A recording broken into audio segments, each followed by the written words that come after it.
look like Bobby Lashley little brother. Out here looking like Bobby Lashley little brother, Franklin Lashley. Fucking Ricky Bobby Lashley. Right. He said Remy Bobby Lashley. Remy Bobby Lashley. Wow. If you ain't second, you third, nigga. Like, what's good? Well, gentlemen, welcome to War Wrestling Alliance Radio. It is your host, Paradox of Wrestling Alliance Radio, Rim Rock's Kitchen. We have Clutch, we have Duck, and we have the tribal chef, Pat Lee. Thank you guys for coming on today. And I know you guys have a lot to say. So, I mean, let's just roll right into it. Let's just get into them. Unless you want to go to the fuckums first. Wait. I gotta fuck them. I'm gonna get off my goddamn chest. All right, let's I'm already going. Before you I'm going first. What's up? Wait, Rob, read the name now. Read the name. Read the name. I know you see what? Clutch, what do you mean? Sammy got. Sammy got. Yeah, Sammy got. Yeah. So I gotta refer you to Sammy got. Sammy got. Sammy got. I'm gonna just get my fuck them out the way, man. It's a light fuck them, but a fuck them nonetheless, yo. It's going to the hostess with the most Paradox. He gets a fuck them this week. All right, I gotta slide. Right. Go ahead. What happened? I gotta slide you to fuck them for that little situation with which version of Ron Simmons we had, but yeah, hey, yo, my man gonna come at me like we was wrong, bro. I didn't even do nothing, bro. Like I didn't say I'm wrong.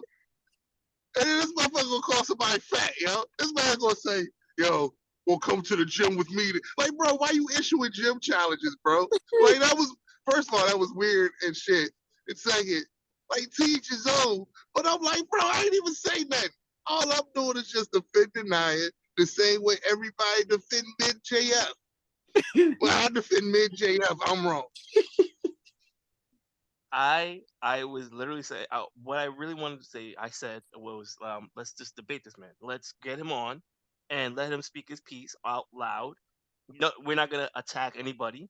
You know, we're not gonna just be like, all right, haha, fuck you anyway. I said debate him. I didn't say anything else besides that. I did not say anything else. No, you said, and I quote, that we shouldn't attack him. Like, who's attacking him? Like, yo, nobody attacked this man. You know what I'm saying? Like, bro, my man said, yo, my man came up there with the muscle saying, yo, fuck Nia. It ain't how, at least I imagine that's how his voice is. Yo, fuck Nia. Yo, she sucked. Like, Nia sucked. Whatever. Which is cool. Like, I just want people to understand. Like, I got no issues with none of that. Like, I understand people just aren't fans of people. That's fair. That's wrestling. You aren't fans of people. I just don't like people giving the same energy that they won't give to everybody else. Like, oh, Nia broke. Oh, so Nia ain't break what's her face nose? Oh yeah, well Seth broke John Cena's nose. So what's good? Oh no, nothing there. Crickets, right? Okay, but and that's the thing. Like, it just only proves the bias that people don't like her because she is heavyset. But it makes it seem that way because when you attack all the angles that they come at you with, it leaves nothing there but the heavyset thing in the room. Right. All right. I get that. Is there a way? You know what I'm saying? Like, but the thing is, so that's all. What I always want to do is they can have a bias. You can try to actually debate people into convincing them that the bias is wrong. But you got to come at it in a certain way, and it's very difficult. And a lot of people are stubborn in their ways, and you can't really do it half the time. But I mean, it would be welcome to just hear out, like, all right, what's your whole logic? What's the whole logic around this? Because I argue with people who are, you know, within my office who, like I said before, and I said in the chat before, is that they're like very conservative, and then they vote Republican, and you know, why do you? When they come at me with some logic and certain reasons about why.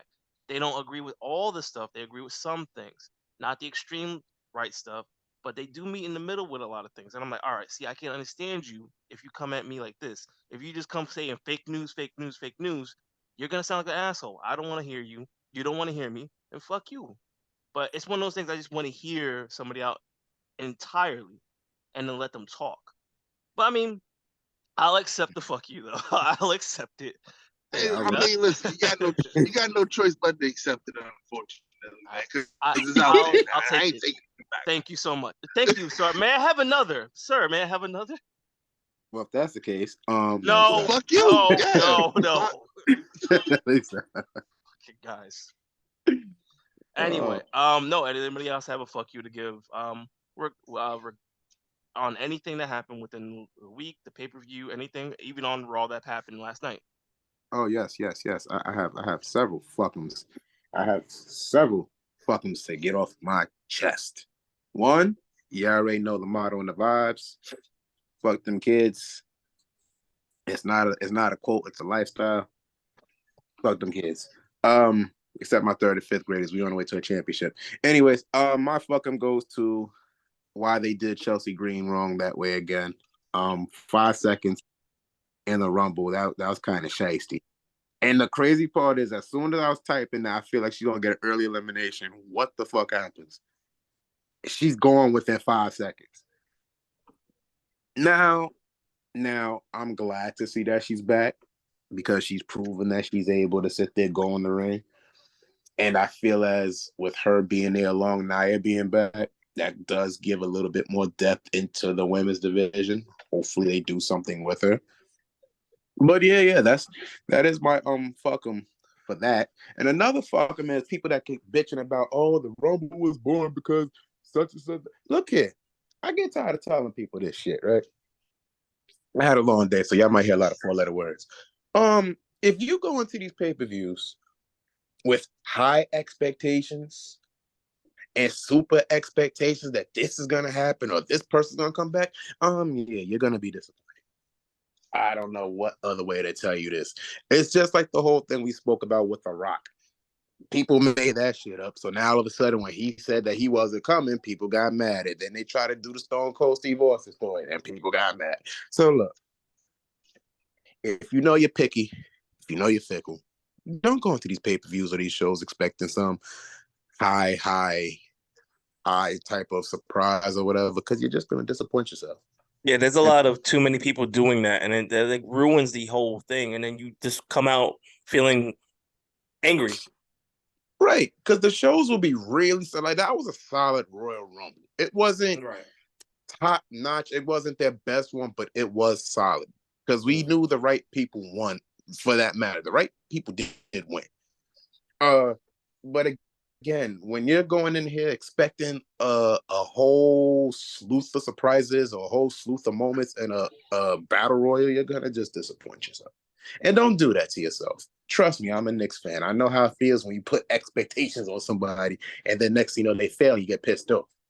It ain't worth it. It ain't worth it. So yeah, that's goes on my fuck them to the fickle-minded fans of the wrestling universe. Anyways, how's the rest of your day? Pretty good. Did Daniel Bryan ever make a fickle shirt? He should have. That would have missed some money Daniel there. Bryan, yes, he should have. I think it's not too late for him to do that if he turns heel again. I mean, we could do it, right? Copyright and say fuck it. Like, I mean, you can't copyright a word. I mean, well, we can. I mean, yeah, except if you're us. Bam. War Wrestling Alliance Radio, you fickle bitch. Anyway, Rem, you have unmuted. I want to hear your opinion, or if you have a fuck 'em to give real quick.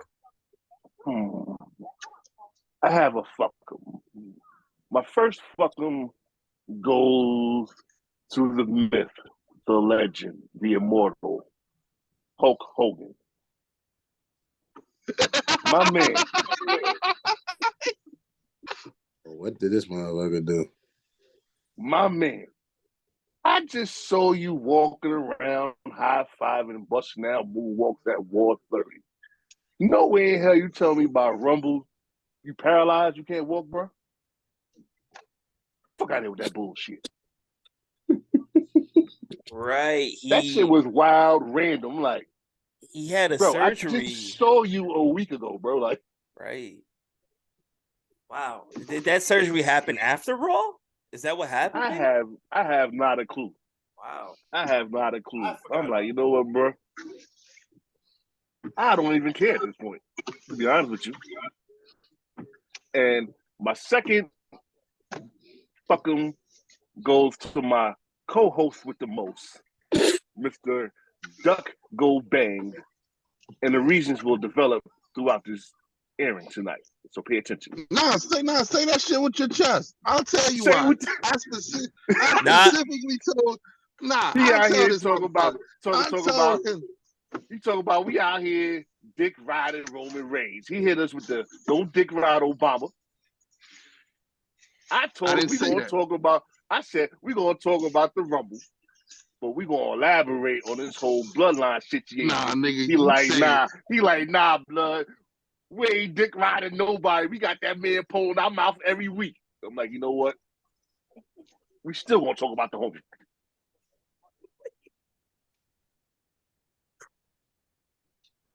I have no comment about that. Yeah, I hear y'all. I mean, I have nothing to say about that. The Hulk Hogan thing did happen recently, so I guess that's fucked up. But like, what again? Really? What the fuck?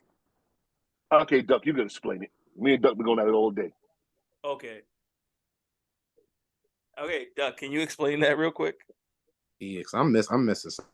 Yeah, because I was at work. I did not get a chance. Maybe it was in the combo. Hey, Duck. It's out of love because me and Duck actually agree. But where the hell did he go? I'm here. There you go. Okay. So what's going on between the two? So this man hits the chat talking about this Remy Flex. We're gonna have a docu-series on the Bloodline, kid. Yeah, we're gonna have a director's cut breakdown of every character and where they go in their roles and playing in this shit, son. Yeah, so don't be late. And all I said was, yo, I hope not, because we've been fucking surfboarding this nigga dick every fucking week. And he took offense to that shit. Okay. He took offense. He act like I said yo, you was fucking taking all of it, bro. I just said we talk about this nigga every week. I ain't trying to have no Martin Scorsese breakdown. But it's so hard. It's so hard not to talk about the man. And I told you that. And I'm like, and I get why, because it's like the best thing smoking on the fucking both shows. Like, so it's impossible not to talk about it. I'm just not talking about doing no breakdown. But go ahead, we can do a break. We're going to do a breakdown. No, we don't have to do a breakdown. We can talk about it. We really ain't got to do no breakdown, bro. That shit was self-explanatory. Dialogue 5 out of 5. Like, nah, this nigga ain't say dialogue. This nigga said a character breakdown. His words, not mine. Yeah, I just say that. This ain't a book. This ain't a book review. Like book fucking group. There's so many different lines and routes you could go with each member right about now. Who played what part? Who had what impact? The shit that's going on with Jay, but Jimmy sneaky ass is a part of it too. Like, this shit is deep. He said, let's lightly touch on the Royal Rumble. He said, let's lightly touch on the Royal Rumble and get deep with the bloodline. That itself sounds a little questionable. All right, wait. All right, I like the concept what you're talking about, Rim, but the whole, if we're gonna go too hard, like, I get it why we could, but I don't think it's warranted too much right now, because I mean you could speculate a lot from what happened, but I do want to grab Pat because he's in the conversation right now, and then Pat. I got one fuck 'em, and it goes to Duck and Rem. Y'all both built like sweet potatoes, and that's it. Fuck 'em. Damn. Hey, this fillet of fish motherfucker talking. Hey, I could be a sweet potato, baby. I cover all the yams in the syrup. Oh my god. All right. No. All right. If that is legit, everybody's fucking. I feel like I had another one, but it'll probably come a little later. If it's about more kids, no. No. It's not. No. I have to get that out every Tuesday because Tuesday seems to be the day they want to ride my nerves. So that's usually why I say it every Tuesday. Okay. Actually, I do have one fuck 'em. All right, go ahead. Fuck anybody who still thinks that Roman Reigns fake cancer, because we got proof and facts don't lie. And that's all I got to say about that. Word. I'm saying, yo. Like, we got the receipts. Really acting like we made this shit up. We got the receipts. Duck, you like exploded in like intrums. Jesus. All right, so no Lord. Anyway, if you guys want to go right to the topic of the Royal Rumble, or do you guys want to go right to the Bloodline? Which of these do you want to actually go into first? We might as well do the Rumble because we already know the Bloodline it's not going to end anytime soon. So we might as well start with the Rumble. All right. Discussing the pay-per-view in its entirety. Men's Rumble is the first thing that happened. What do you guys feel with the Rumble, what they set up, what they're accomplishing, what they're doing with certain wrestlers? Now, what are they doing? Go ahead if anybody wants to kick off. Oh, okay. The right person won, even though, again, I stated this earlier. If you got your knickers in a bunch because the Rumble wasn't as exciting as you thought it would or should be, then again, you just setting yourself up. The right person won because we knew this person, obviously Cody Rhodes, was going to win since he came back. The writing was on the wall. So it's not surprising that Cody came out last. Cody won. That last couple of minutes of the men's Rumble was actually pretty exciting. You know, that was actually a good, like the last 5 minutes of it was actually pretty exciting. So the right person won. Obviously, again, we knew this was going to be the outcome for it. So we'll just have to see how he continues to build on making his way towards WrestleMania. All right, cool. I get that because I mean the last moments of the match felt like a match. Mm-hmm. It didn't feel like they were trying to even eliminate each other. It felt like they were just trying to have a match inside of the Royal Rumble and be like, oh shit, wait, we got to eliminate each other.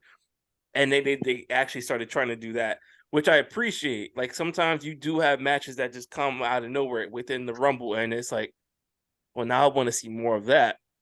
Okay, if Cody Rhodes wins the title, I want to see Gunther go after him. Be like, hey. And shouts out to Gunther too. Shouts out to him because he started at number, and what he did was something really unprecedented. He started at number 1, and he all the way to the end. And you don't see too many wrestlers really get that type of spotlight or time to do that. So usually I'm hoping that because of that, there's something that comes out of it for him. Because I always believe that any way, shape, or form, creative puts you in a position where they exposing you a lot more to the audience, and they have you out there, and they have you going and going.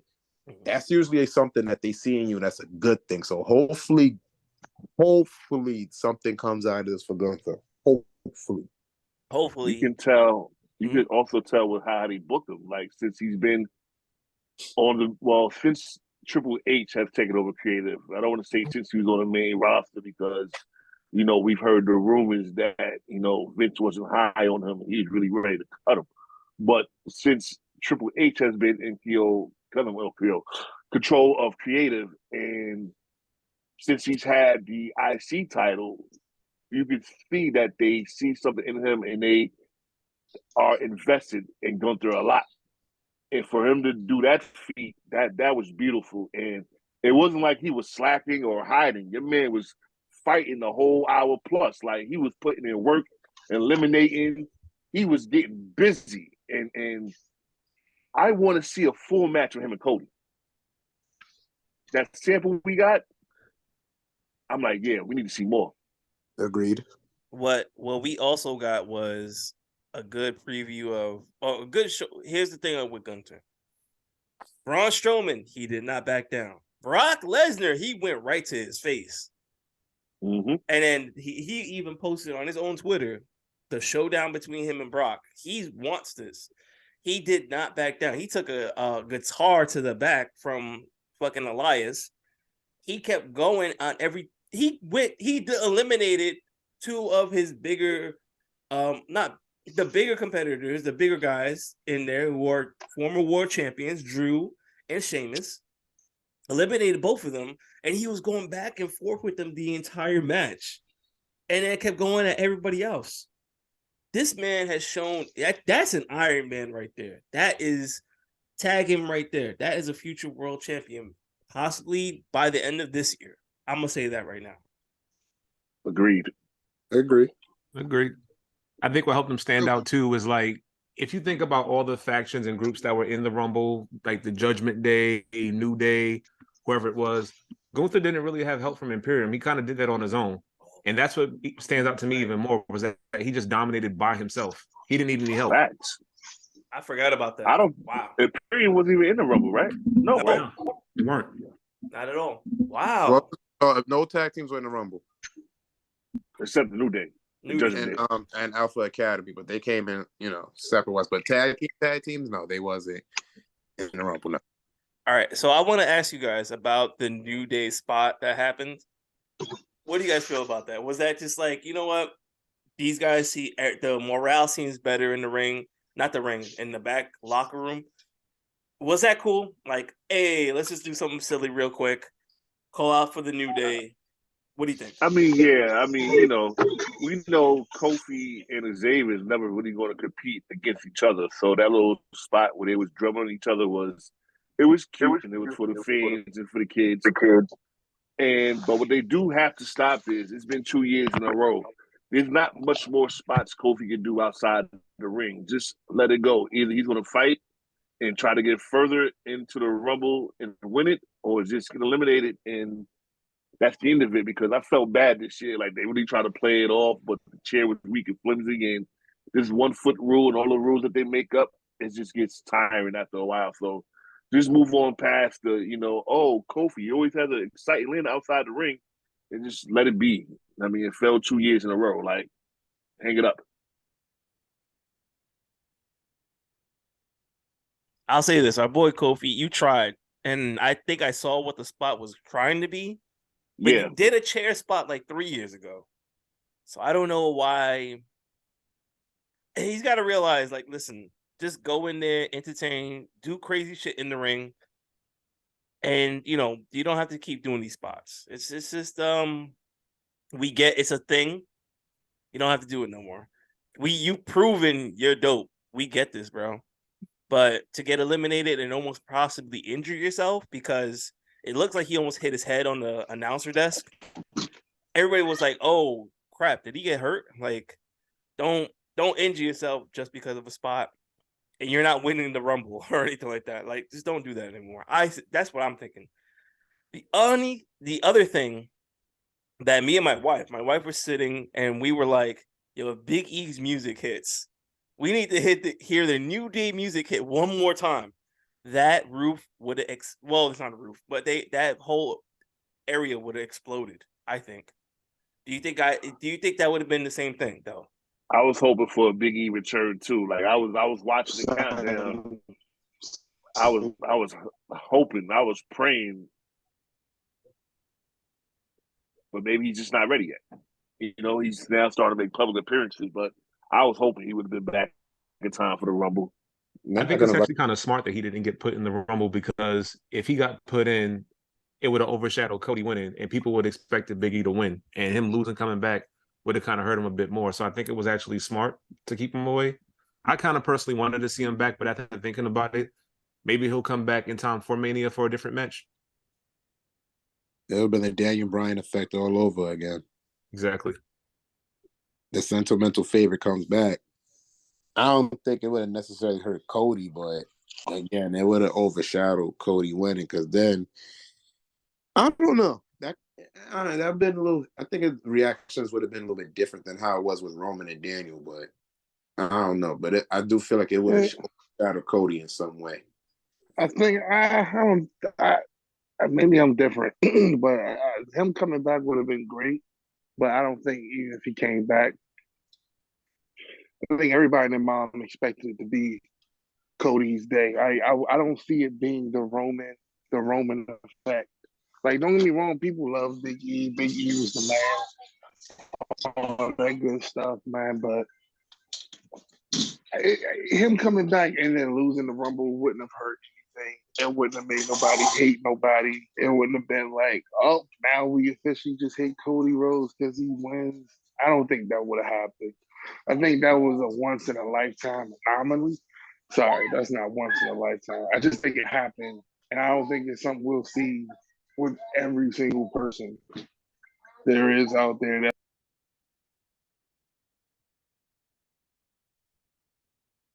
I'm getting what he's saying. I get what he's trying to say. It's like with the Daniel Bryan thing, you wanted Daniel Bryan in there, and he wasn't announced for the match at all. But you kind of expected, due to the popularity, he would have been in there. Right. With Big E, it would have been a great surprise. I get what he's saying. It'd been a great surprise. It would have shocked everybody, but nobody would expect him to win because the buildup has been Cody Rhodes in these programs and Seth Rollins being a douche, and then all these other wrestlers, and then you can't just have Big E come on win it. I mean, we've had that with John Cena. That was the only other person that did that. They came back from injury and then won it. I don't think we would have gotten the same reaction. I think you're right, Duck. I feel that though. Does anybody else feel like there was other feuds or characters, or did anybody actually enjoy Brock getting eliminated in 3 minutes? Yes, I did. I damn sure did. Bobby got shit. Bobby got us restitution for just a couple minutes just now. I ain't gonna Restitution. Oh, he definitely did, bro. Because we figured that was gonna happen though. Again, you could look and see. Not the 3 minutes. Not 3 minutes with Brock Lesnar, bro. Nah, he got no. paid $3 million for this. I heard. Apparently, No. Again, with that, you knew that a battle with Brock and Bobby, especially with Brock, because Brock is a prize fighter, no matter how anybody might feel about him, he's a prize fighter. And someone of Bobby's stature, you're not gonna have him too long in the Royal Rumble, especially when you know you have WrestleMania coming around the corner. So I feel like having Bobby get a one-up on Brock, because there's not too many people where you face Brock in a feud and then you get one up and you one-up him. There's not too many times you see that. It's very few wrestlers that be able to get that opportunity. So I think that was a good thing where they planned that spot accordingly. Because now again, you got Brock that's pissed, Bobby that still wants to fight Brock. I think this would be a better storyline for them than they had in the past. right?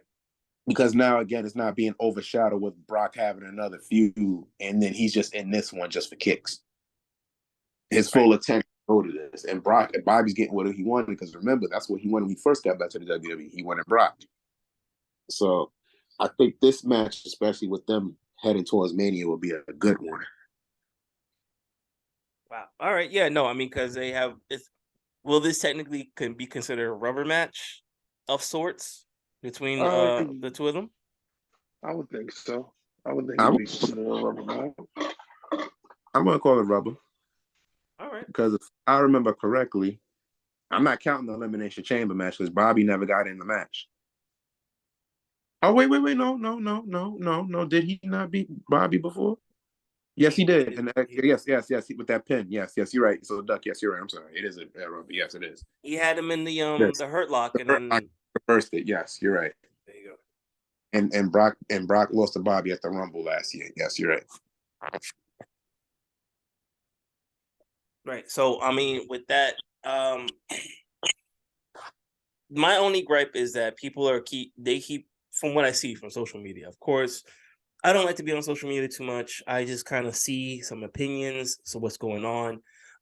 If everybody goes to wrestlinginc.com, you'll see a lot of opinions like this is a garbage pay-per-view, garbage Rumble, predictable, and it's like, what expectations did you guys come for? Like, what is going on here? Did you guys not remember what happened with the Big Show and Kane, and they ruined the entire fucking Rumble for like the entire last hour? Did nobody remember this shit? And they're like, this is the worst Rumble ever. It goes back to what you were saying before. Like, fans set up like these fake expectations and get mad when shit doesn't go their way. Everybody thought The Rock was going to come back, and they complained about The Rock. Everybody complained that, WWE should have never said Cody was coming back, but we knew he was coming back. Just because something's predictable doesn't make it enjoyable. It's wrestling. And again, if you want things not to be predictable, then don't go online. Don't come on the internet. It's really that simple. Right. I mean, besides that, with the men's Royal Rumble, does anybody else have any critique that you guys want to bring up? Or can we go to this next thing that happened? I don't have a critique for the Rumble, but I do want to say shout out to the WWE for not giving us the same four talent they usually do every year for the Rumble. It's always established stars. It seemed like even though you kind of knew Cody was going to win it, Yes, you didn't really have an idea as to who the Final Four was going to be. At least in my eyes. Like, I didn't expect Logan Paul to be in the Final Four. Shit, nobody did. Yo, okay. That's something I want to talk about. Logan Paul. All right, let's go. Yo, all right. So maybe it's me. Maybe I'm just spoiled by the internet, or maybe I don't know. But am I the only one who wasn't really that impressed with that collision that has happened before throughout the years in WWE? Nope. Like people really were acting like somebody said, I've never seen this happen in WWE. I'm like, fam. Like maybe you just started watching, maybe you fell off at some point. I don't know. But before you come on Beyonce's internet saying some foolishness like that, just do your research. Right. You know what I'm saying? Like just a quick research, just a quick, hot spots of WWE from whenever to whenever. It'll come up. It was a cool spot. I'm not hating. You know what I'm saying? I like Logan. Logan going. I like Logan. Logan's cool. But we gotta stop acting like this man being something that was so new and so fresh. It really wasn't. He got us with the selfie elbow drop. That needs to be an OMG moment in 2K23. But that wasn't. Yeah, that's all I got to say. Wait. I don't think my issue was him doing spots. My issue is what was the point of the spot? It didn't seem like it was gonna hurt Ricochet. It was just like, all right, well, we're both gonna collide into each other. We're gonna top what me and Roman did and give you some like anime visual just for y'all both to collide. Like, what was the point? Bro, I agree with you. Like, it served zero purpose. Like, again, this isn't us hating on the spot. I want y'all to understand that we're not hating on the spot. We're just saying like it was a pointless spot that is getting celebration that I guarantee, and I'm gonna be that guy.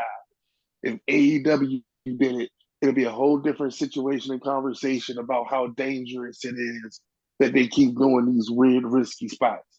Like, it's a cool spot. It's just, what was the purpose of it? Like, the excitement was already there. We want to see who wins. You was better off doing a spot where somebody got eliminated in a very cool way. That would have been cool. You two crashing into each other like crash test dummies. All right. Cool, I guess. You reverse the reverse? I don't know. Like, all right. Like, cool. Yo, honestly, if he wasn't paying attention, if he'd have turned away from the screen while one wrestler was fighting and looked back up, you thought that was Edge flying across the screen. Yo, and that's what I thought. I thought that was, I instantly thought Edge speared Jeff Hardy. Like, that's where my mind went to. That's why I'm like, them two dudes look alike. They had the same hair color and came with the same body build and the same in-ring gear. Damn near. So if he wasn't paying attention during the Rumble, you'd have thought Edge crept back in and just jumped across the ring for no reason. That would have been way better. Can you imagine? Can you imagine Edge doing a fucking spear like that? Talking about, I just had him thought about, right? Because this now just remind me what my fucking was going to. Didn't they say that man tore his ACL in November? Yeah. Yeah. Oh no, you talking about not Edge, you're talking about Little Edge. Yeah. No, yeah, right. Logan. Yeah, his joint was. He tore his ACL versus Roman, right? Yeah. November, December, January. Ain't no damn way you take back like that. Nah. It felt like an anime spot, bro. It felt like if you played that dun dun dun dun dun dun, like, and then they did that shit, I'm like, what anime am I watching right now? What the fuck is going on? You did a Tournament of Power theme, bro. Yo, word. Like, that's what it looked like. I was like, what the fuck's going on here? If you know, you know. Pat, did you like the spot? No, I said the spot was stupid. It was pointless. Oh, my bad. I stepped away. All right. I guess we could step away from the men's Royal Rumble. Listen, great Royal Rumble. Like, you have to look back at a lot of Royal Rumbles and look at it and say, man, some of these were shit. A lot of these Royal Rumbles have not produced. And even this one that stated, man, we all knew Cody was going to win. You didn't know what the fuck was going to happen. Shut the fuck up. Because it was good. Even I know he was going to win. I'm like, damn, Gunther did fucking great, though. Like, I'm sitting there like, yo, but did you see also, like, Ricochet and that shit? Yeah, that was a stupid spot. But yeah, what, you know, it gets you talking. It gets you showing also who they kind of don't really feel on. Elias stock just went like crashed into the fucking seat to the ground. So I was like, all right, whatever. What was his stock? I'm waiting for Ezekiel to come back. Yo, Ezekiel has more stock than Yo, Tom. We need to do a report on Elias because I'm pretty sure he's gonna do worse than R-Truth. No. He'll do worse than his old brother. That's what is gonna happen. How your own fictional brother more important to you? Anyway, the Mountain Dew, gummy worms, the light show extravaganza, Disney World, The neon sticks. Naomi. Rip it off, Naomi hardcore match. They ripped Yo, off. that shit was match of the night. I hate you. No, it was not. Look, even it. All right, I could tell you I'm a big fan of Bray Wyatt, and I'm like, please do something big. So he went from red lights to neon lights, and I'm like, oh my fucking god, are you kidding me right now? Is it interesting? I'll say this, yes, but don't do that shit like the whole match. It's disruptive. It's just you have to pay attention to the lights. Can the audience even see the wrestlers at this point, or is it just a lot of darkness and you just see their gear and the ropes? It just looks weird and awkward, I would assume, on live TV. On live action, if you're there in the audience. And imagine you have a fucking seat all the way in the back, and they like, fuck is going on? You look up at the big screen. What the fuck is going on? You look back. What the fuck is going on? Please stop fucking doing this. I know Bray Wyatt has a bright mind. Stop fucking feeding it too much bullshit and then saying, oh, that's a good idea. No, it's not. Stop. The face paint was cool. The teeth, the eye thing was cool. Why didn't you just say that shit for the end of the match or some shit like that? I don't know. It just, it fell flat. So, and I think I'm just done with Bray Wyatt. So I'm the only one that enjoyed that match. No, I enjoyed it too. It was cool. I liked it. It was entertaining because it was funny. Things where one, it kind of fit for what Bray has going on, and two, it's something that we haven't seen anybody do before. Me personally, I thought the whole neon shit, wrestling in neon, was dope. There's no way in hell we can see him a whole red light and then be okay with that, but then some neon shit come on, everybody want to piss and shit on it. Now, this is the thing where I kind of had an issue with people like shitting on it.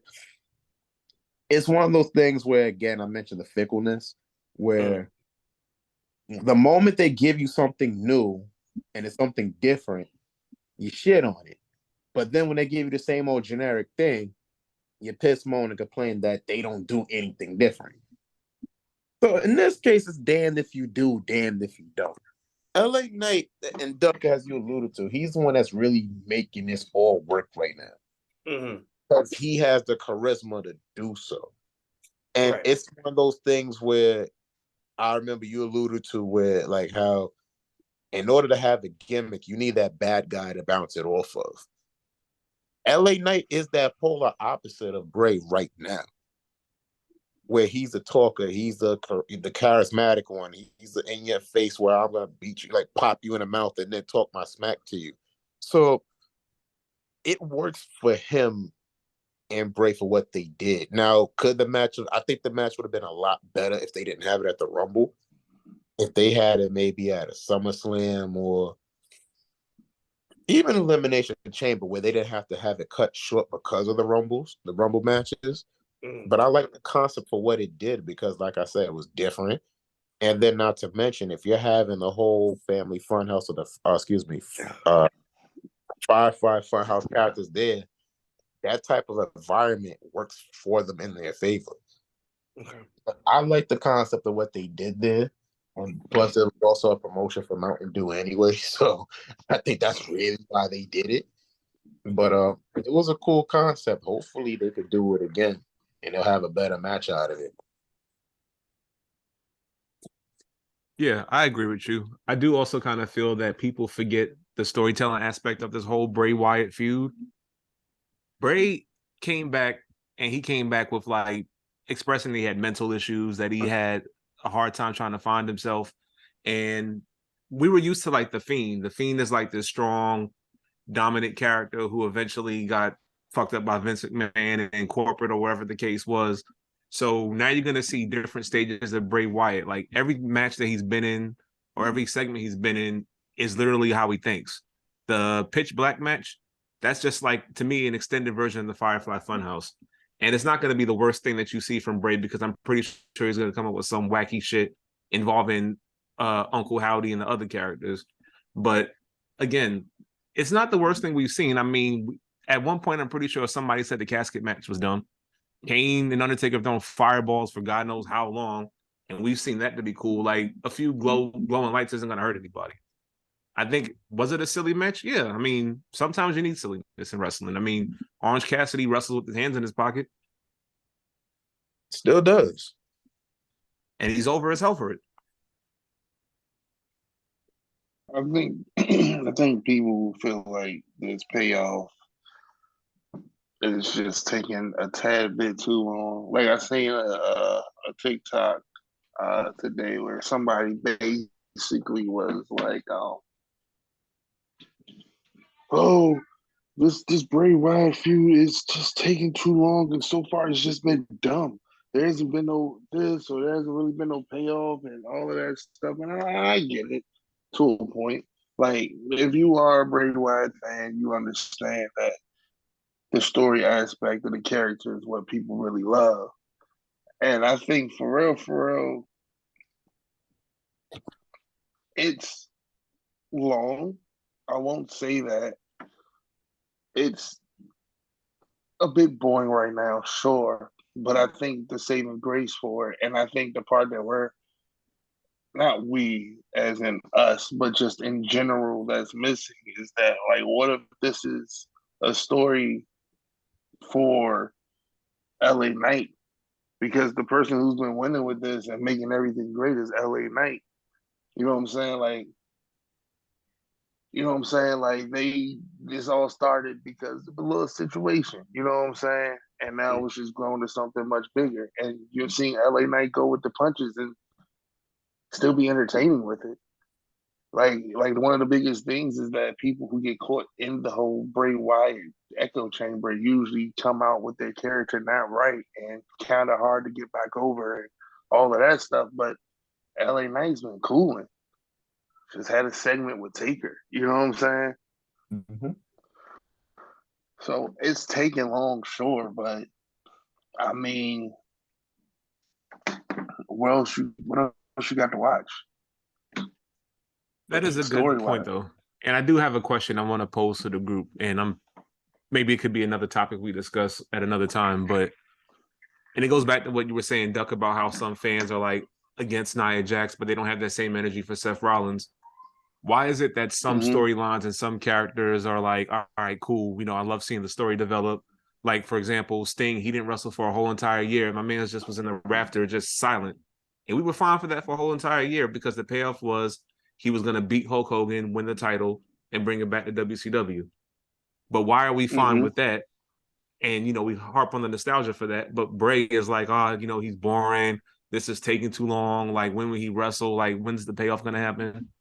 Like, does that have anything to do with, like, fans just being fickle and having short attention spans nowadays? That's a good question, man. I would say, I mean, we can touch on it a little bit. This could be another topic if it needs to be. But I think for me, I just think it has to do with people willing to keep the same energy with people that they choose to like. Like to bring up the whole Nia situation again. Just to use this as an example, somebody that we're in a group with have an issue with Nia. This isn't the same guy as somebody else. That person then used to argue and say that she hurt all these people, yada yada yada.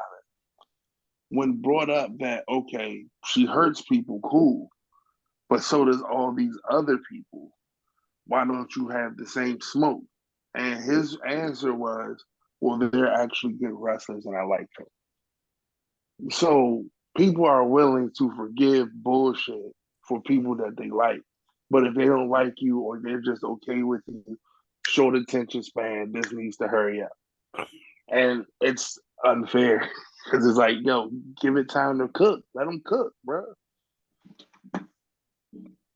That reminds me of what one of my coworkers said to me. It's never about the what, it's always the who. It's always the who. So it could be the same message could be said, the same exact words could be said, but if it's two different people, the messages are always going to be received differently. It's never going to be received the same. So that's where the fickleness always comes in with fans, where somebody can't do wrong, can't say wrong, but someone else fucks up. Oh, it's as Duck you said, it's the energy's never the same. Never the same. And it's wild because they all have the same craft that they have to work on. They all know that they're taking a gamble when they're stepping in between the ropes and they're trusting a lot of somebody. So the fact that people, especially fans, can't understand that concept of they're busting their asses for us to enjoy for 2 hours, 3 hours. In this case, the Rumble was 5. That's a lot to ask for somebody to do, especially for 280 something days on the road. Right. That's a huge ask. And then to sit there and nitpick and complain about this, that, and another. It's wild. It's wild. It is hella wild, man. And it's just crazy, man. All right. Well, besides any other thoughts on the Bray Wyatt match? So nobody's gonna talk about how my man just Uncle Howdy just flew and just killed himself at the end of the match, right? Bro. Coffin drop. Coffin drop. That Duck had the comment drop. of the night with that shit. That was funny as hell. Bro, we was dying laughing at the shit. Like, bro, my man really just like dropped the meanest elbow drop in history, bro. I ain't never seen an exploding elbow drop a day in my life, bro. That shit was better than that exploded match that Kenny and Dean had.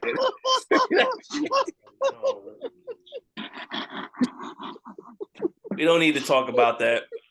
You don't need to talk about that. Oh no. Oh no. Yeah, how did that elbow deliver a better explosion than an exploded death match? What the fuck is that? Bro, the sparklers went off. That shit was funny, yo. It felt like you might as well have service in that match. Yeah, you might as well have people at the end of the thing like, see, yay. You got fucked. Like, bro, not that. The exploding death match, whatever thing. Oh my God, that was terrible. But,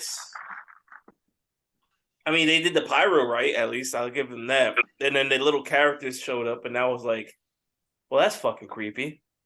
And I was like, okay. The next thing. Like, I was like, Jesus Christ. A lot's going on, but what I do agree with is I hope LA Knight gets elevated a lot from this match. Like, what's next, right? Yes, please. This man has promo skills, ring skills, great physique. He's already got his little kind of taglines down. Let me talk to you. Yeah. I don't know how it's going to work on a t-shirt, but fuck it. Let him work with it. I've said it from the beginning.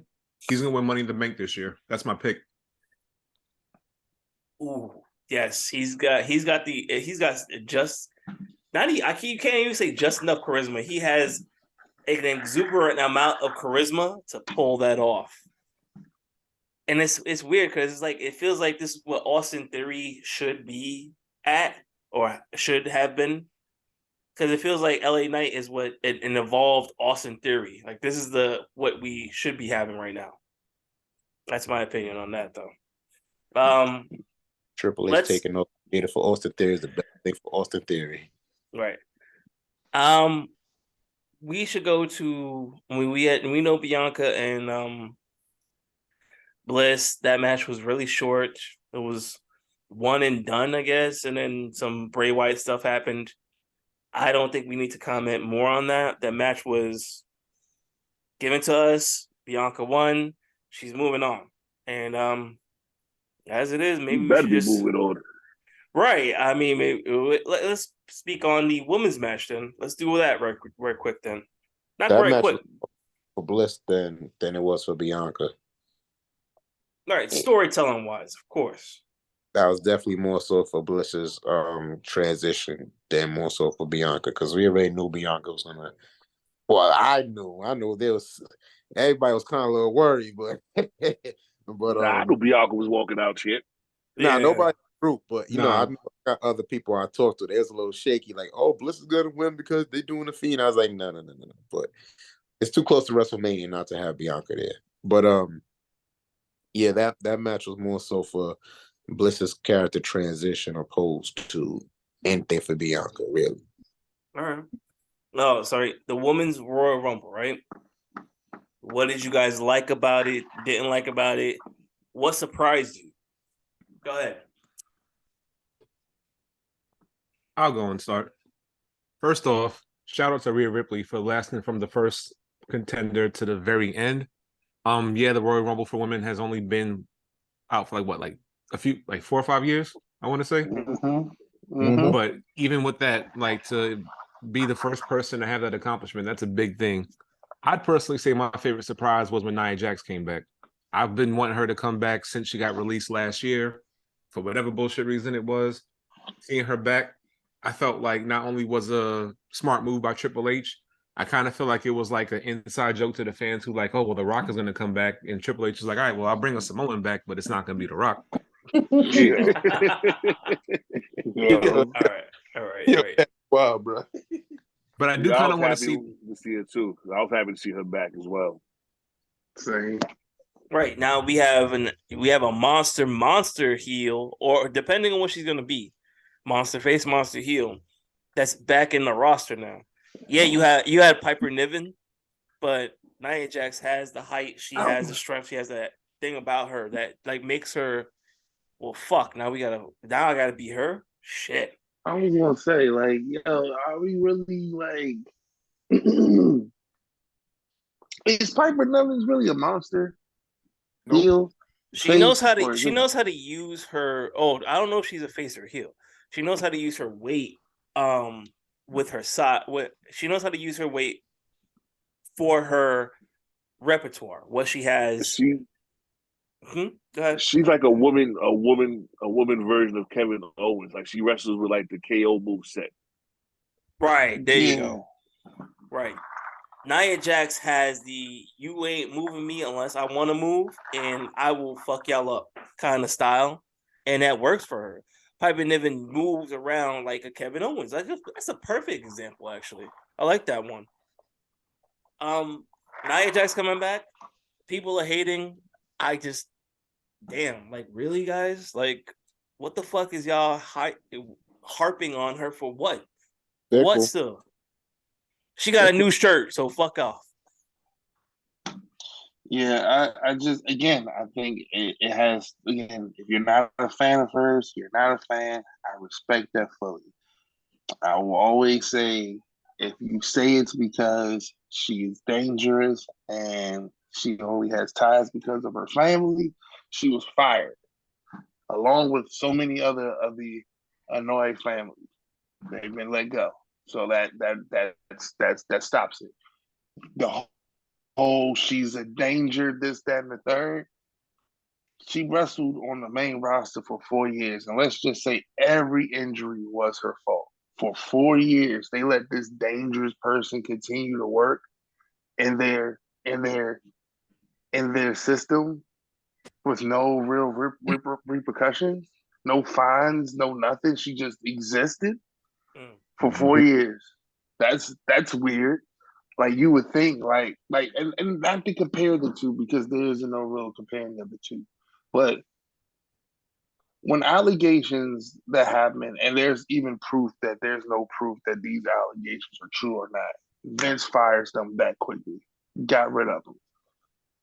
You telling me somebody who is physically harming other superstars in the ring won't get the same treatment or get fired or let go? Like, I don't know y'all. I don't know about y'all, but how many times have y'all been allowed to fuck up on your job and keep your job? Yeah, fuck up. Not at all. Right. You know what I'm saying? Like, I've seen some wild shit. I've seen people come to work drunk and still have chances. You know what I'm saying? You ain't, you know what I'm saying? But I work for a different situation. It just doesn't make sense. No, so if your reasons literally is that she's dangerous, that's bullshit because she kept the job for 4 years. She's been fired. You just don't like her because she's big, and there's nothing. Again, if you're not a fan, you're not a fan. I respect that because I'm not a fan of Sting. But if you tell me of any of those reasons why she's so dangerous and she's this and she has ties to family, I'm just going to say you're full of shit. You just don't like her because you're big, because she's big. And you can like Piper Nevins and dislike Nia Jax for being a big girl. Two things are true. There's a lot of racists that listen to hip hop music.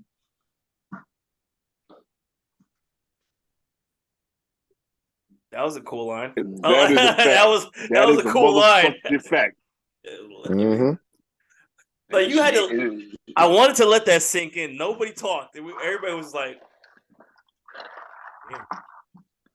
you know what I'm saying? Like you can still be fat phobic and like a plus size person. You know what I'm saying? Like that idea. Well, I'm like Pepper Nevins, okay. Ooh. So Duck spoke out the truest fact of the night. That's our fact of the night, ladies and gentlemen. I'll try to put a little thing right here. I'll try to type it out on the YouTube or something like that. Fact of the night, yo. Wow. Wow. But I like that. Nia Jax coming out was great. The rest of the women's, but the thing is, the rest of the women's Royal Rumble, it felt like it just happened like so quick. Everything, all the eliminations happened, bow, bow, bow, bow, bow, and I was like, well, damn, what the hell happened here? The best one was, well, we had the last three, and you guys know who the last three were. Yes? Mm-hmm. Yes. Did you guys like the last three? The last two were great. The match ended after Oscar got eliminated. The match ended for me. Oh, okay, because I mean, with her, called it. Well, with her, she came back as a villain. She looked like a straight up, I don't give a fuck, and I'm fucking everybody up. I love it.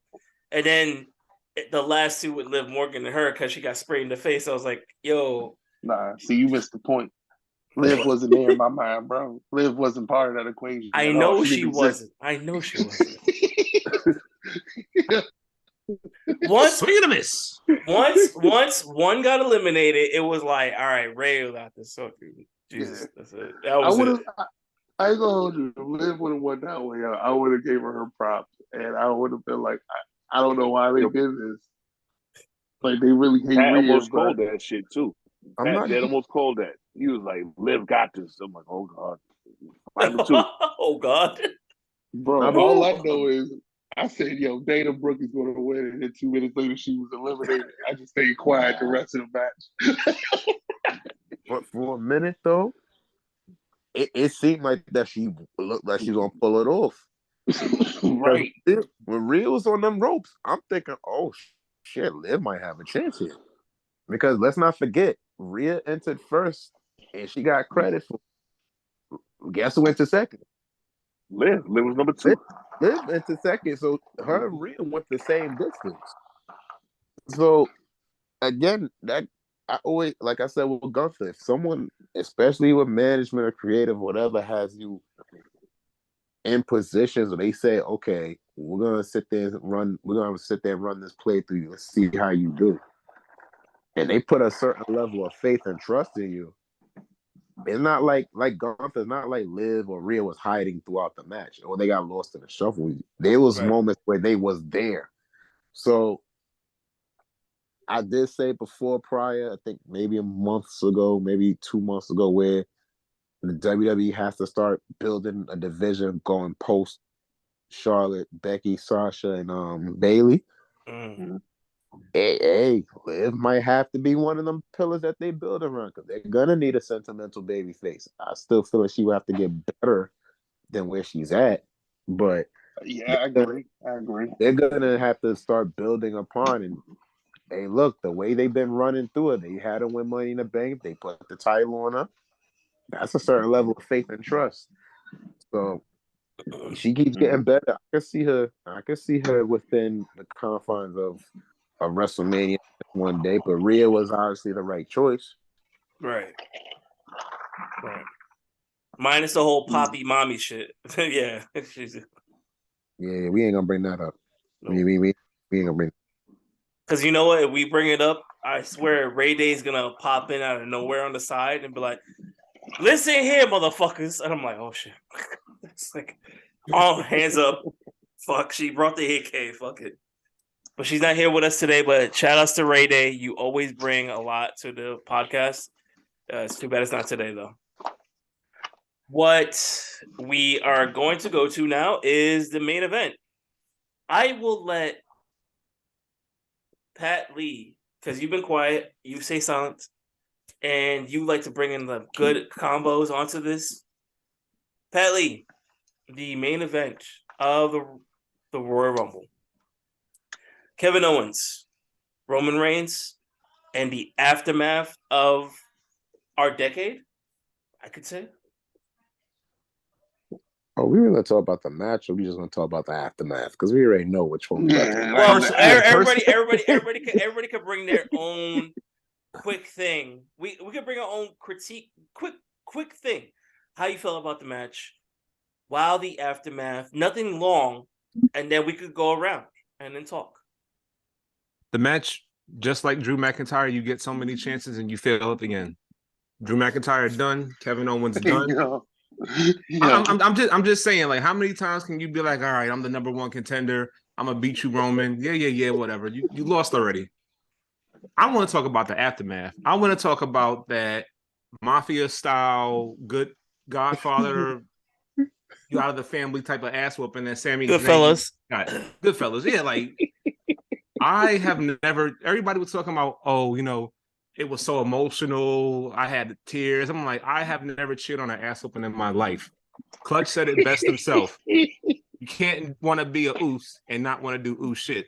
I got and that's you. exactly what happened. Facts. I got you. Everybody want to be a oos until it's time to do oosy shit. And quote. I got you, honey. Sami Zayn was in tears, man. He was like, I don't want to hit my best friend. Like, you cost him War Games. You cost him a championship match. Hitting him with the chair. What? Now you got a conscience, bro. What's the problem? Now you got a conscience. Like, nah, that's too much. That's too much. Nah, I'm just saying, like, yo, like, I get where my man was coming from, though. Like, my man was on some look. He didn't want to be the chief. He didn't want to be the chief. He just wanted the chief to be a good man. And that stooped so low and through so much evil, bro. That's all he wanted. He just wanted him to be a good man. You already beat his ass, yo. My man died. Do we really gotta do this? You better than that, chief. The tribal chief, you better than that. That's all Sami wanted, bro. That's all Sami wanted. You're bigger than this. You're bigger than this, man. You could walk away. You could walk away, dude. Nah, but what y'all fail to realize is Sami was gonna get that ass whooping anyway because we all seen it. Roman seen it. Paul seen it. that motherfucker hesitated. He said, "Give me that chair in the match." So from then on, he was gonna get his ass beat regardless. There was no here beat Kevin up and we good. Sammy was gonna get popped on anyway. I mean, he was. He definitely was. Oh, you hesitating? All right, I'll deal with you in a second. But let's talk about the real star of the whole entire program. And I've been saying it from the beginning. That's the man that's going to beat Roman for the belt. Main event Jay. My man was fighting Roman from the very beginning. He's the reason why the bloodline even exists.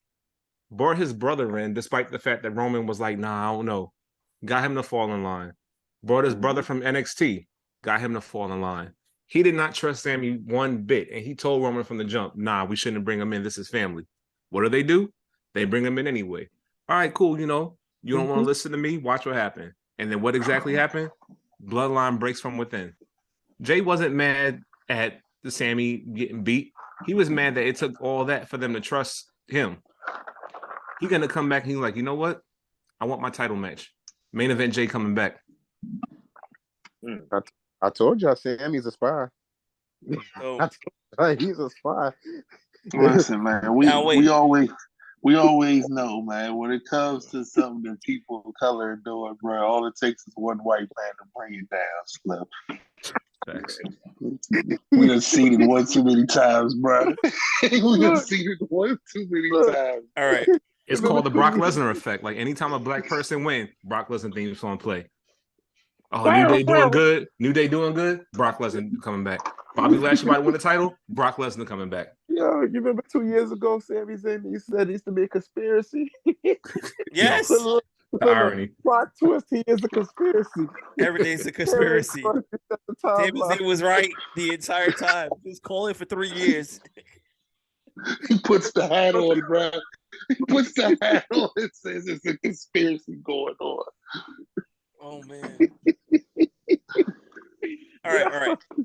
But who was looking at it like, 'cause I think there was Duck, I think you brought it up or showed me the thing where this man broke down how Jey Uso is looking at Sami Zayn the same way he was broken down for the bloodline. I saw that too. Right. And I was like, wow, that is the most compelling storytelling and the longest storytelling. If you are going to pull this off, I could believe. Because Jey Uso wasn't broken down mentally. He kept fighting and fighting and fighting. And his brother had to give up because Jey Uso, he was choking him out. And you seeing your own brother get choked out. Give him up. And then you join because you see what can happen if you challenge family. If he could do this to family, what is he gonna do to everybody else that challenges Roman? And that's a scary concept. Like shit, he will choke him out and kill him if he need not kill him, obviously not kill him, but he'll kill him if he need to.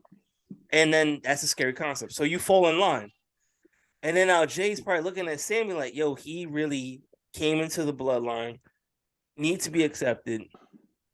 And he's looking at Sami as himself, but Sami did the thing he could not do. Turn on Roman at that last second. Well, stand up to him, yeah. I disagree with that theory. And all right. Go ahead. One, Jay always knew how Roman was. We ain't gonna forget that they family. He sat there saying, "You've always been like this with you." So Jay know how his family is. Look, it's always a saying at work: KYP, know your personnel, or know your people. If anybody knows how Roman is, it's damn sure the Usos are Solo, Nia, and Tamina. That's one. Two, he still sided with Roman after he beat his ass and choked out Jimmy. Anyway, remember, he beat the hell out of Daniel Bryan after he had that match against him. Yeah. Now, here's the most important point that I think everybody seems to be forgetting, and this is why I find this thing hilarious. Jay, Jimmy, and Roman was always the bloodline. There was always the bloodline. It didn't hold it. It wasn't out for long because Jimmy got hurt. Roman left with the he had to sit there and obviously take care of his health because COVID started. So he had a sabbatical, and Jay was there.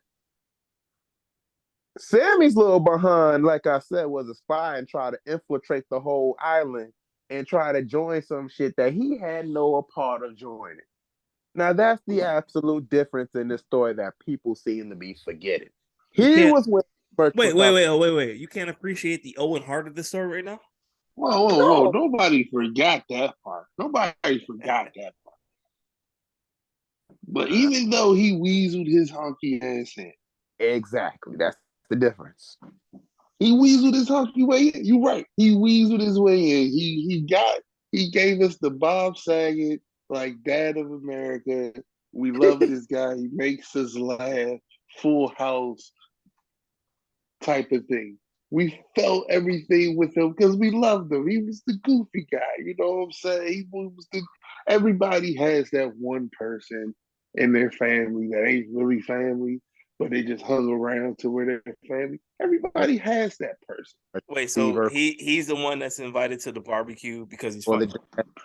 Nah, he's like the Urkel of the Jazz.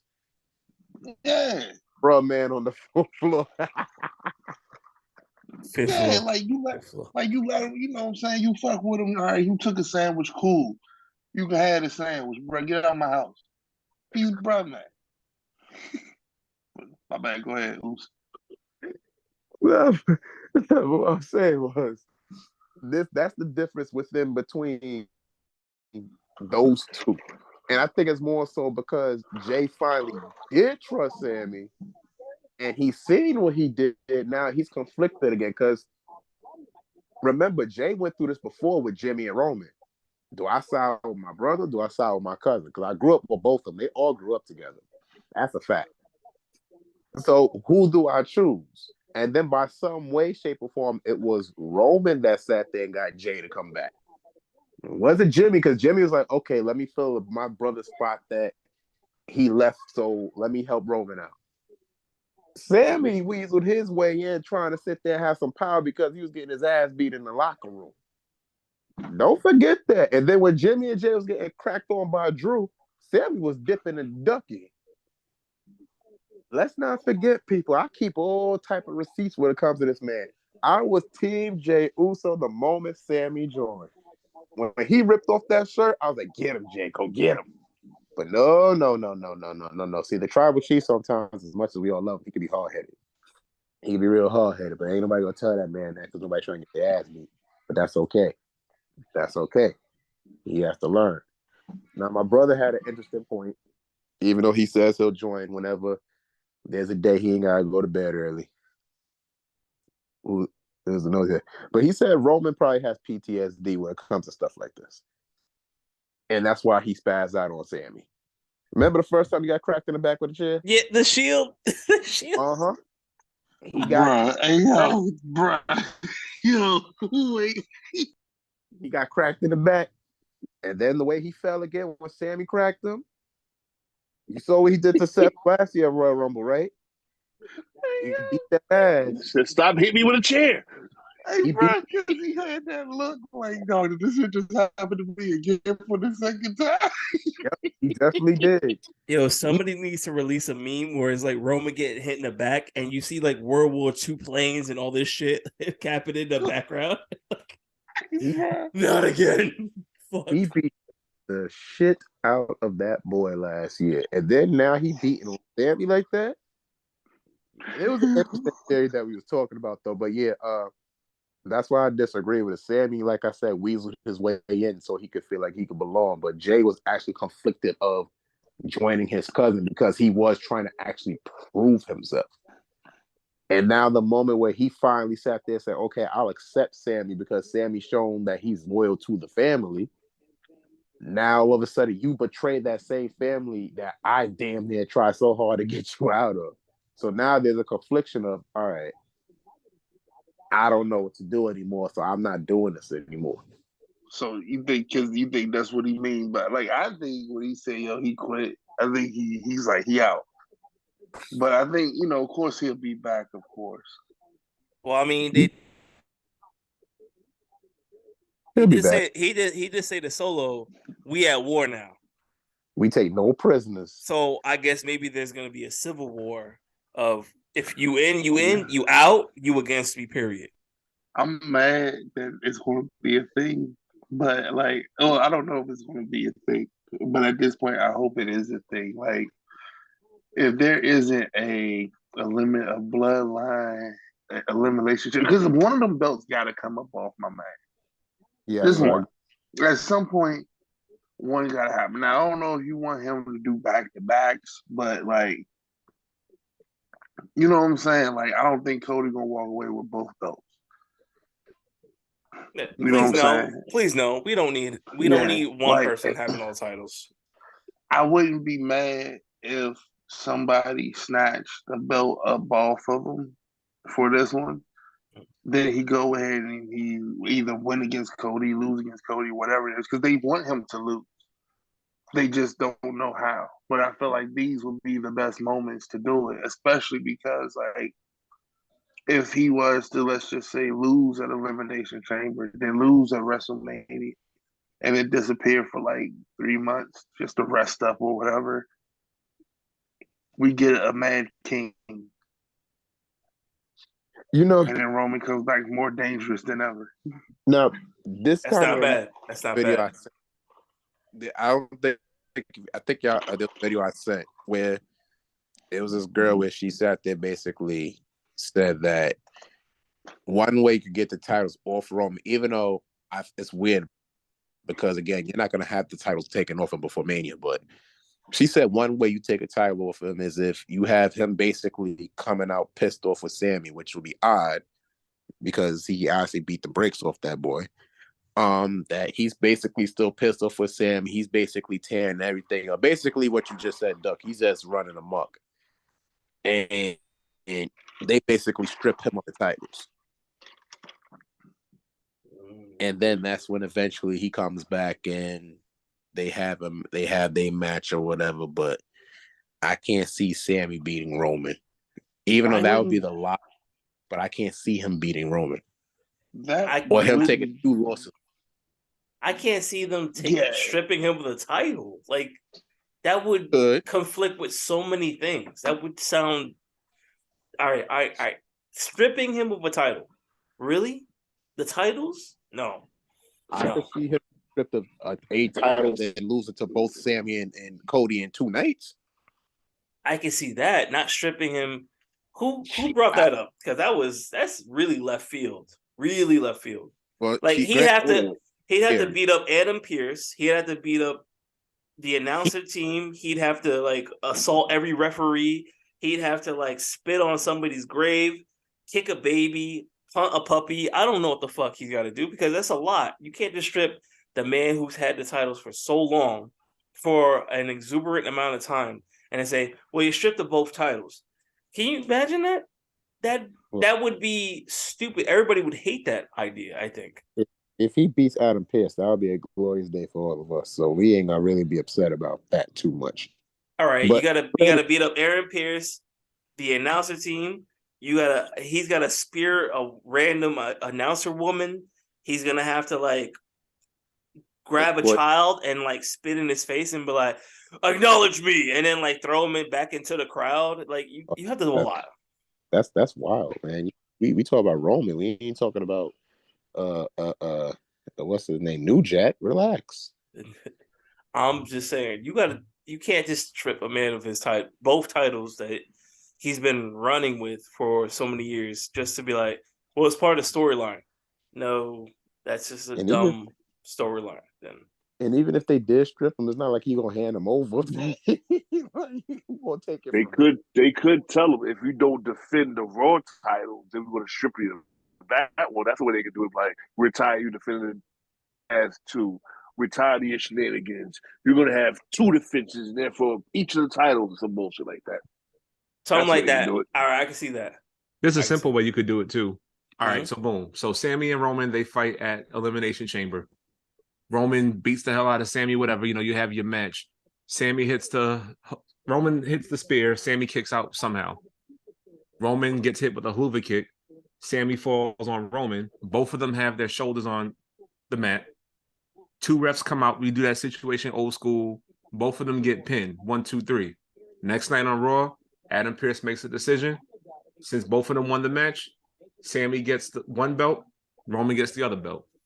So Sami would get the Universal title, and then he'll defend that against, let's say, Jey Uso at WrestleMania, and Roman can defend the WWE Championship against Cody, since that's the belt that Cody wants more anyway. And then there's your solution. Oh, wait. I just thought about this too. And this is only because speculation is for Roman and Sami to face that Elimination Chamber, right? Right.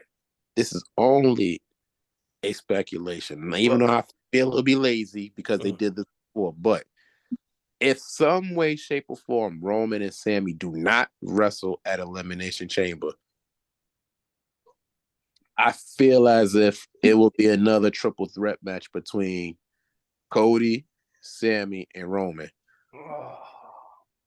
Even though I know it'll be easy because they did it already with Edge and Daniel. But just hear me out. The difference is with this, you have two sentimental favorites to sit there and take the title. Right? Now, the wild part is someone obviously will have to eat the L, but I doubt it'll be Roman. Let's say if Cody does pick up that pin, right? Let's say if Cody does pick up that pin on Sami. That's when that WrestleMania backlash could lead into Roman and Sami, because he'll be pissed off with Sami for costing him his titles. So now it's really personal for Roman because the titles are all the power. And no power, there's a struggle on the island. So now I think they'll probably go that route again. So I know sometimes it's lazy booking when it comes to stuff like that. But in this case, it actually makes sense. It makes sense. So now that way, Sami does get a win over Roman. You don't have to worry about him looking weak or anything because there's no title on the line. So he could eat that pin. I think that's a good idea. I think that may happen, but the only thing I don't think that's going to happen is that Roman's going to fight at Backlash. I think given that he's been competing for like 2+ years, he might take a break, maybe 6 months, maybe a whole year off. And then he's going to come back and be like, well, I was never pinned for the belt. I want my rematch. And then that's going to make whoever's the champ at that time an even bigger threat because now Roman's losing to him clean. Oh my Lord. I like the ideas. Definitely the never being pinned. You lose your title, but it's through bullshit circumstances. Maybe even outside interference. Maybe the Usos turn on him in some way during the match. And they don't want Roman to still be the tribal chief. And then now you have Sami with the title, Cody with the title. Roman exits and says, fuck y'all. I'm going to do my own thing. That still leaves Solo, though. Solo will probably still, I would say, be with Roman. But, I mean, you could still have an enforcer for Jim and Jey Uso for their title if they remain with the title. And you could have, he could definitely go for any title. I mean, IC title, US title. This man has a lot of potential. And I would hope they utilize him for that. But yeah, man. I mean, there's a lot this could go for either way. And I'm hoping those in creative have the creative mind to screw with us, to swerve us, to do a crazy thing that's not something we'd be like, well, I expected that shit. Don't let us do that as fans. Keep swerving us in certain ways. Was the Royal Rumble predicted? We all knew who was going to win. Yes. But they swerved us on, wow, how much quality we could still get from a Royal Rumble match. Who we never thought would be the last 4 of the Royal Rumble match. Who we could look at and be like, wow, this is a top superstar I want to still see in WWE. So WWE, you're on the right path of a lot of stuff. Don't fuck it up. And don't let WrestleMania be the pinnacle and then you just drop and then say, all right, we don't know what the fuck we're doing. Don't do that. Please, God Almighty, don't do that. All in all, I believe it was a great Rumble. A lot of what happened, a lot of storytelling, a lot of what's going in place for the Rumble through the Rumble, Raw, and what's going to happen probably on Friday, we're going to get a lot of storytelling. And then what happens is when you get good storytelling, you want to see more. And I can't wait. Only they could do this for the rest of the damn roster, we be all right. Right. Like, Yeah, true. Because you're bringing in Rick Boogs. Why'd you bring in Rick Boogs for? Rick Boogs. And then he runs away. Definitely agree with that. Because we need to focus all the energy on the rest of that big ass roster we got. Because Rick Boogs is another big meaty man trying to smack man meat. Yo. Men meat. I had to do it while Ray ain't here. I know. All right. So, guys, gentlemen, this has been a great discussion of the Royal Rumble, what we expect, what's going on, theories of what could happen from here to WrestleMania.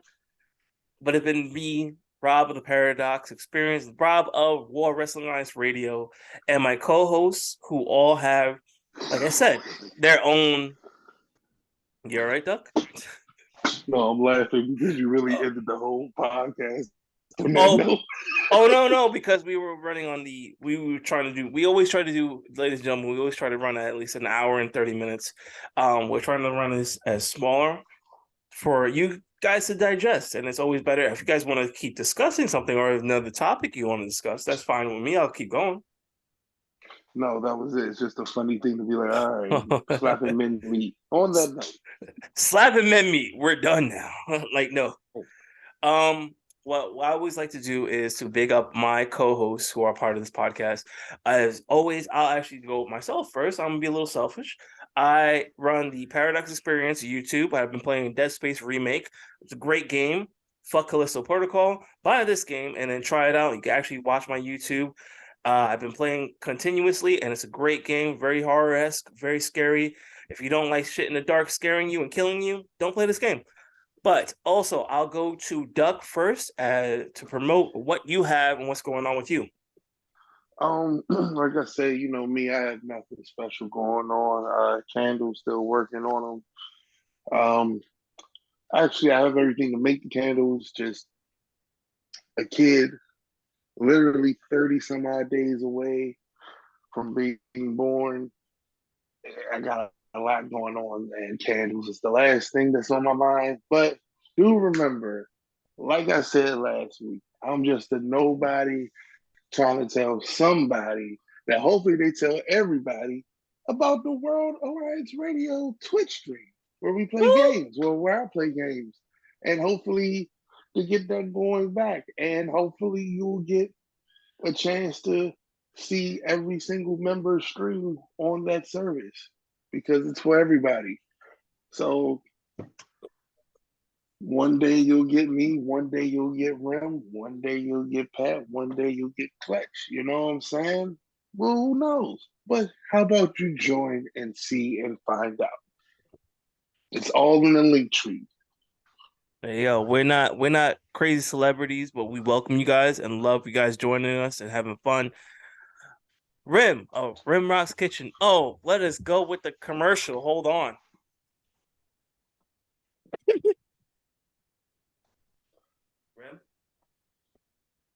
Rim of Rim Rock's Kitchen. Hey, I'm Rim Rock. Come join me for my delicious chicken. Okay, asshole. I was trying to impersonate him for 2 seconds. Hey, I'm Rim Rock. Come join me for my delicious chicken and empanadas. Famous rempanadas. And rem juice.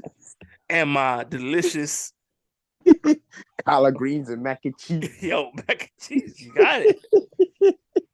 Where's the address? Everybody remember the address? To Massachusetts. Look up Rim Rock's Kitchen in Massachusetts, and the address is by the docks, baby.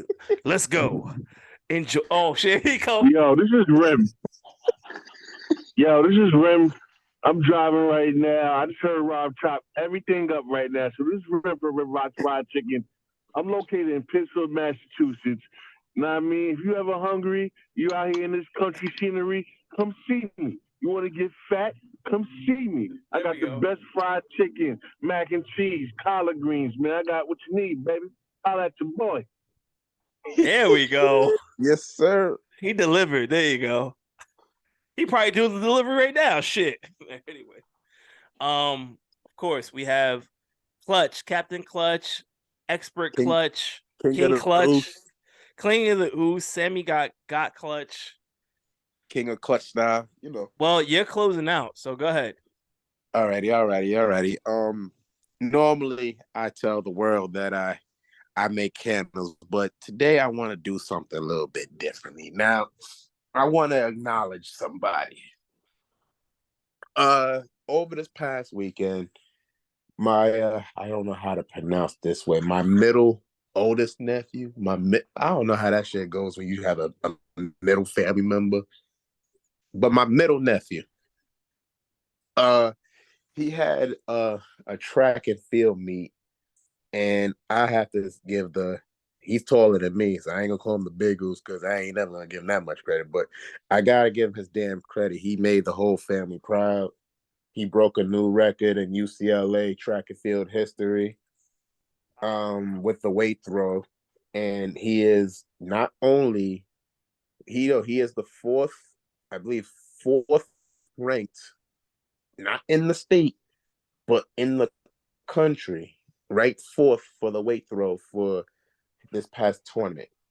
So I want to give a big shout out and a big acknowledgement to my nephew Michael Tyler. We are definitely proud of you. I know, like I said, I normally big up my candles, but today I gotta give this one to him because he definitely did earn it. He's been putting in his work, and he's shown that when you sit there and you stick to your craft and you stick with it, good things happen. So I'm very much proud of him, and I just wanted to give him that shout out for today. Wow, no, but of course, buy my candles though. Right, I mean, you're fourth in the nation. Yeah. Wow, no, big. And he broke a record. He's only 18 years old, y'all. So he's 18 doing this. Imagine when he gets older, his body gets stronger. It's called he going to the Olympics. He going there. He's definitely going to the Olympics. He's definitely going to the Olympics. Top prospect. Y'all better look out for this man. Wow, congratulations. So in 2025, if y'all see me in them sunshines and palm trees, just know why I'm there. Congratulations. Congratulations. Yes. Amazing. Big ups. Congratulations. Wow, man. I'll let him know that y'all sing his praises today. So we proud of all family members of the World Wrestling Alliance Radio. Excellent.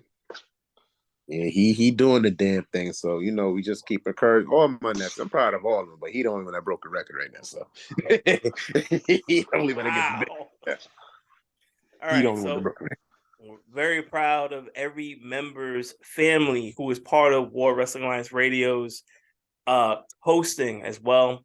But this has been a great episode of War Wrestling Alliance Radio. We hope to catch you on the next topic. I guess we're gonna go with fickleness with fans and then how they developed. Apparently, I've kind of been a fickle fan myself, so we'll dive into that as well.